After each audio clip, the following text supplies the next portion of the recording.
Je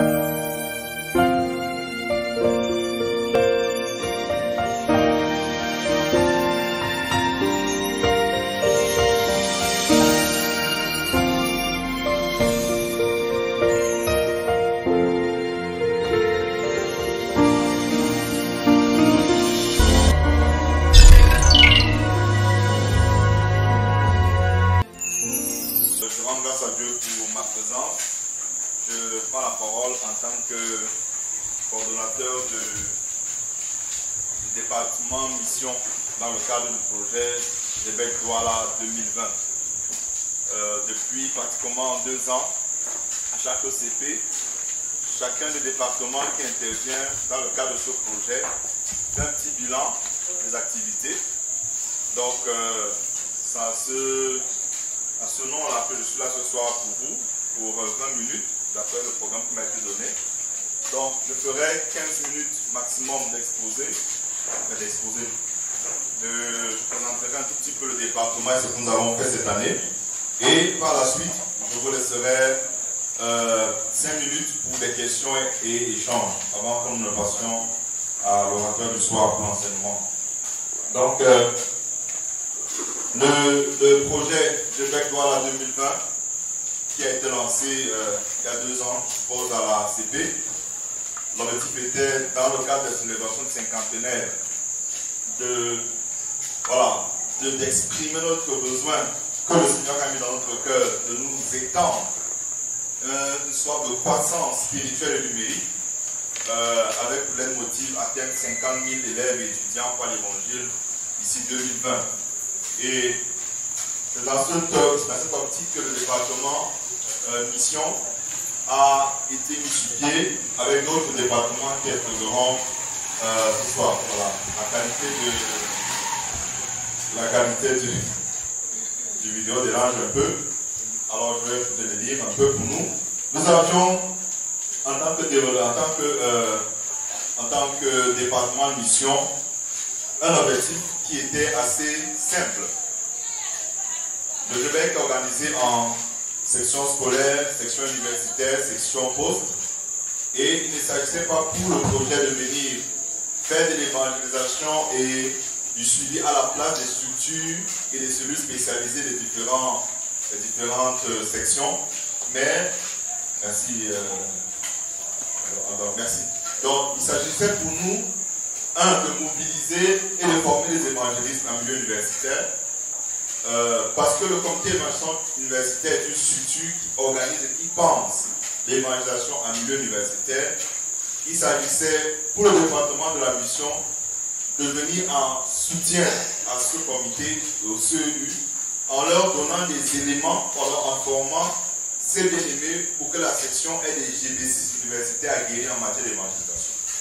Autre chose, c'était la mobilisation des donateurs, des personnes pour la mission et mobiliser des sabbatiques. Nous avons, dans le cadre du département de la mission, pensé à deux activités majeures, ou alors 2 ministères majeurs. Le premier, c'est celui que vous connaissez déjà, l'ECOMI, École pour la mission et l'évangélisation. C'est une école que nous avons mis sur pied depuis 2 ans, dans le cadre du projet Douala 2020, qui forme des évangélistes pour la section universitaire, en vue de leur donner, de prêcher l'évangile à titre individuel et d'être pour la section des personnes sur lesquelles on peut compter lorsqu'on organisera des campagnes d'évangélisation et autres. Parce qu'il faut dire que dans la section universitaire, eux-mêmes, ils avaient fait le constat que lorsqu'on parle d'évangélisation et de suivi, les exercices universitaires semblaient être motivés. Parfois, dès qu'on programme dans une structure publique sortie d'évangélisation, c'est là où tout le monde trouve des raisons pour aller faire des cours et ainsi de suite. Au point où la section est venue à faire les évangélisations surprises. C'est-à-dire que vous venez en cellule et c'est là qu'on va sortir parce que les gens fuyaient. Donc, l'ECOMI est venu pour régler 2 problèmes. 1, les étudiants veulent évangéliser, mais parfois ne savent pas quoi dire. Les étudiants veulent évangéliser, parfois ils ont honte. Ils ne savent pas assumer leur identité de chrétien et le message qui est en eux. Au lieu de les accuser, au lieu de les traiter de mauvais chrétiens, nous avons pensé que nous pouvons partir de leur intention d'évangéliser et de leur donner de vaincre leur peur, leur timidité et d'assumer le message. Et c'est ça l'école pour la mission d'évangélisation. Dans l'école pour la mission d'évangélisation, on applique la parole de Dieu. Le Seigneur Jésus dit, enseignez-leur à observer ce que je vous ai prescrit. Et c'est ça le disciple-là. On n'enseigne pas seulement sur l'évangélisation, mais on enseigne à évangéliser dans des situations précises. Et donc, tous ceux qui sont venus à l'école pour la mission d'évangélisation, ils ont le choix, parce que ce n'est pas j'évangélise à mon rythme. On vous donne des exposés toutes les 2 semaines, mais vous avez un objectif personnel que nous appelons des challenges. Alors, il y a 4 challenges, on va détailler tout à l'heure, les Gospel Warriors. Tous ceux qui viennent et qui disent, moi je veux évangéliser, mais 5 personnes par semaine, ou 10 personnes par semaine, on les classe dans la catégorie des Gospel Warriors. Vous voyez un peu que les mots sont un peu jeunes, pour les stimuler. Les Soul Winners, 3 personnes par semaine, 6 personnes par semaine, ça dépend du niveau. Et les Student Conquest, 2 personnes par semaine, et Gospel Preacher, 1 personne par semaine. Je peux vous dire que l'expérience avec les commis, c'est que chaque fois que l'étudiant vient et dit, moi je peux seulement prêcher à 1 personne par semaine, au bout de 2 semaines, il a prêché à 23. Parce qu'on ne fait pas que lui donner des enseignements, mais également on lui donne ce qu'on appelle des coachs. Des personnes qui vont prier avec lui, des personnes qui vont l'appeler, lui rappeler son challenge, mais qui vont l'écouter sur des problèmes qui sont les siens, mais qui ne sont pas seulement des questions d'évangélisation, pour le stimuler, pour l'encourager. Donc on fera tout à l'heure le point de l'économie. Donc les coachs dans l'économie, ce sont les postes. Pour le moment, ce sont des postes qui veulent être comme des encadreurs, comme des personnes qui stimulent chaque évangéliste. Donc dans l'économie, il y a les évangélistes, les étudiants, il y a les coachs à qui on attribue 1 ou 2 évangélistes. La mission est d'appeler, de rappeler, de prier avec, d'encourager, de faire le point. Donc voilà un peu pour le département de la mission en termes d'évangélisation. Très souvent, à la fin de l'école pour la mission d'évangélisation, il y a ce qu'on appelle la graduation, une cérémonie d'adoublement, de clôture des activités, mais chaque édition de l'économie a un parrain. Le parrain, le but, c'est de leur donner de voir qu'il y a des individus dans le groupe biblique qui, malgré leur situation professionnelle, se sont investis dans les vies au travers de l'évangélisation de la mission auprès des étudiants et des élèves. Donc, nous sommes à la 2e édition. La 3e édition va débuter cette année. En haut, là, c'est la première édition au lancement du projet GBEC 2020 avec le frère Papa Vincent Ebé. C'est un peu flou ici. Et la 2e édition s'est achevée cette année avec Maman Thérèse Amon. Donc, chacun a reçu un parchemin. Bon, c'est pas que nous prédisions qu'il pleuvait ce jour-là. On a regardé le parchemin. Sur le parchemin sont mentionnés son challenge et le nombre de personnes qu'il a atteint par l'évangile à initiative personnelle. Donc, c'est challengeant, c'est motivant et c'est passionnant de voir combien des personnes qui avaient peur, qui s'étaient timides et traversent avec le Seigneur, avec l'aide de Dieu, leur timidité pour prêcher l'évangile avec camarades. Bon, là, vraiment, vous n'allez pas voir. C'était juste une ébauche des annonces et des programmes de l'économie. Par exemple, les programmes des exposés qu'on le fait, prier avec puissance dans le ministère de l'évangélisation, l'exploration missionnaire, évangéliser avec support, Dieu au tuyau d'évangélisation, évangéliser sans support, rallye d'évangélisation, l'œuvre du Saint-Esprit, travail de suite, apprendre du terrain, évangéliser en tout temps, créativité, innovation, etc., etc. Donc, chaque thématique rencontre une situation précise. Vous savez, les étudiants, quand les examens approchent, très souvent, on lâche un tout petit peu tout. Donc, quand on fait une exposé sur évangéliser en tout temps, on leur donne on leur montre comment on peut prêcher l'évangile malgré la pression académique. Bon, quand les résultats sortent et que ce n'est pas souvent bon, là aussi, l'évaluation baisse un peu. Dans l'exposé qu'on va faire, c'est pour les stimuler à continuer parce qu'il y a des challenges à atteindre à la fin. Dans l'école pour la mission et l'évangélisation, on fera le point tout à l'heure. Le deuxième aspect du département de la mission, c'est de faire la sensibilisation. Et là-dessus, nous avons jusqu'ici un journal, un périodique, un mensuel d'informations et de prières qu'on appelle le GBEC en mission. Généralement, dans ce GBEC en mission, on donne des informations sur l'économie, sur les économistes et les sujets de prière qui vont avec. Bon, le responsable adjoint du département à la mission ayant pris ses quartiers à l'île Maurice pour les questions professionnelles, n'avons pas pu cette année terminer avec le GPEC en mission. Bien, l'autre élément très important pour les commis, c'est sur la production des supports pour l'évangélisation.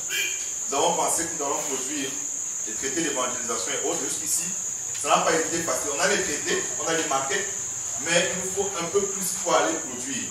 L'autre support d'évangélisation que nous avons produit depuis 2 ans, ce sont les t-shirts. Sans Jésus, tu es dans l'indemne.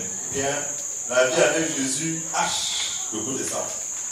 Bien, si c'est les t-shirts, ce sont les étudiants eux-mêmes qui donnent les thèmes. Parce que ce sont des thèmes il faut que les thèmes soient accrocheurs. Il faut que les thèmes, comment dirais-je ça, parlent à leurs camarades. Mais aussi, les t-shirts ont un double effet. Ça permet aux économistes d'assumer le message de l'évangile, puisque certains ont souvent peur. Ils aiment les t-shirts, ils aiment vos t-shirts, mais le porter, et avec ça, je suis tué dans le DEM. Je me souviens moi-même, avant-hier, j'étais aligné au distributeur automatique, et ils ont pu atteindre 6127 étudiants par l'évangile. Alléluia. Donc c'est merveilleux, parce que cette année, c'était 2 classes, c'est-à-dire que la première promotion, plus ceux qui se sont ajoutés, on a fait enseigner à 2 classes, et à eux seuls, véritablement avec les challenges, ils ont pu atteindre 6127 étudiants par l'évangile, ce qui est le double de ce qui avait été fait l'année dernière. Et nous avons pu mobiliser 17 coachs sur les 20 que nous voulions, parce que les coachs sont essentiels dans ce travail. Parce que le poids des études, le poids des pressions académiques, parfois familiales, le découragement même, les étudiants font face à ça. L'évangile, c'est un combat spirituel. Avoir des personnes, des aînés qui les appellent, qui les encouragent, qui les écoutent, c'est essentiel pour que ce résultat soit produit. Et puis cette année, nous-mêmes nous sommes rendus compte qu'il faudra aussi des coachs pour les coachs, parce qu'eux-mêmes ont besoin parfois d'être encouragés à être fidèles. Donc, nous avons pu produire un jeu de t-shirt. La vie avec Jésus, le goût de ça. Et environ plus de 400 personnes se sont données au Seigneur. Il faut dire que le but de l'économie, d'abord, c'est que les étudiants démystifient l'évangélisation. Que les étudiants reprennent goût à l'évangélisation. Que l'évangélisation devienne un style de vie. Et que la conscience missionnaire s'éveille en eux. Et je rends grâce à Dieu parce que là, c'est visible de plusieurs façons. Non seulement dans l'évangélisation, mais dans l'investissement dans la vie du groupe local et même dans la vie du groupe sur le plan national. Vous allez voir que la plupart de ceux qui sont dans les communes aujourd'hui, ce sont les mêmes pratiquement qu'on retrouve pas les mêmes, mais ils sont plus libérés à s'investir dans la vie du mouvement. Et cela c'est une action de grâce. Pour les perspectives pour 2020, nous voulons passer de l'économie à des économies. Parce que jusqu'ici, le projet Douala, GPEC Douala 2020, je pense, c'est ma conviction, que ça ne doit pas simplement être un passage vers le cinquantenaire, mais ça doit être quelque chose qui pose des fondations et des fondements pour le mouvement, pour la suite dans la localité, même peut-être sur le plan national. Donc pour 2020, pour les commis, nous comptons mobiliser 50 évangélistes, donc progresser de 12, parce que ceux qui sont au niveau 2 seront au niveau 3, et au niveau 3, les exposés qu'on va leur faire, c'est comment toucher le maximum de personnes par des activités d'évangélisation. Le niveau 2, ils vont faire ce que le niveau 3 a fait l'année dernière en termes d'évangélisation, mais de challenge encore plus grand. Et le niveau 1, c'est toujours ceux qui entrent nouvellement, qui peut-être ont encore des soucis de timidité, et ainsi de suite. Donc nous voulons atteindre 9000 étudiants par l'évangile cette année. L'année dernière, nous avons pas atteint de 6127. Cette année, nous pensons que si, par la grâce de Dieu, nous réussissons à mobiliser 50 évangélistes, et je voulais dire que ces chiffres que je donne en termes de personnes atteintes par l'évangile, il y a aussi beaucoup d'activités que la section universitaire elle-même initie pour l'évangélisation. Et c'est formidable. Les étudiants cette année, je crois, quand ils faisaient le bilan des personnes atteintes par l'évangile, c'était autour de 5 000 ou 6 000 présidents. Près de 6 000. Alors si on cumule ces 6 000 par les activités de la JGBQ et les 6 000 en termes d'initiatives personnelles et d'implication dans la session, ça veut dire que globalement, on a peut-être pu atteindre 10 000 étudiants par l'évangile, ce qui est le nombre de toute ma faculté, la faculté des sciences. C'est formidable. Donc, l'année prochaine, nous comptons avoir 25 coachs.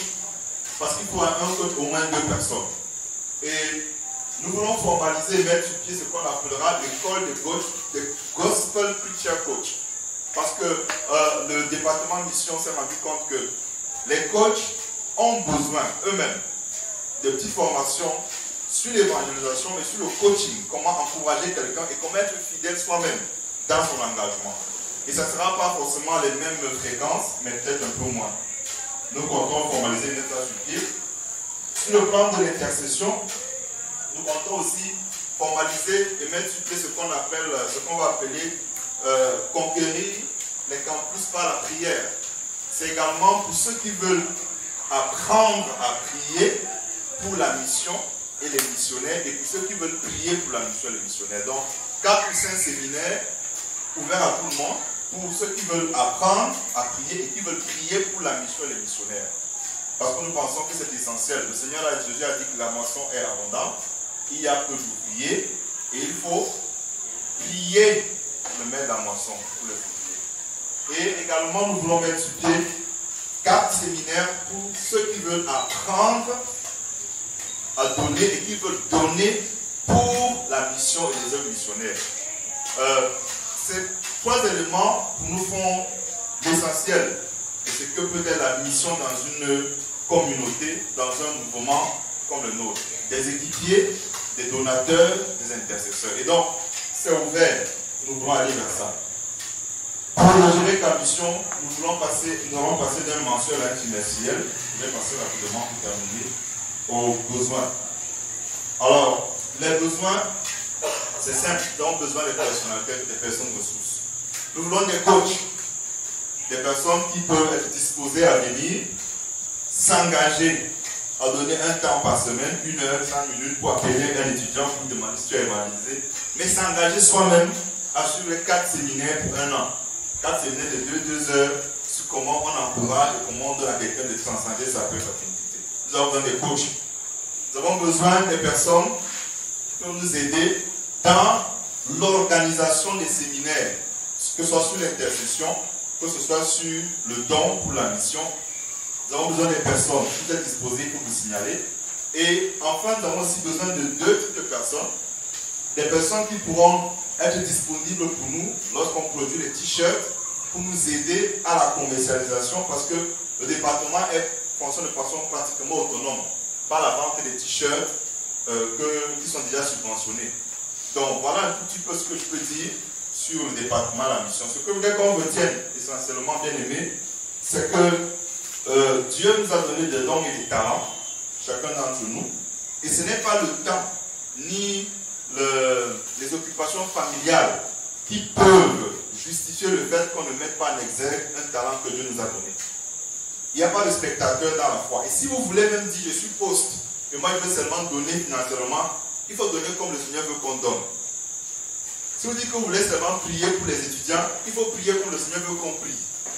C'est pour ça que j'estime que vous pouvez vous engager à partir de cette CP et nous rencontrer pour des besoins d'informations complémentaires.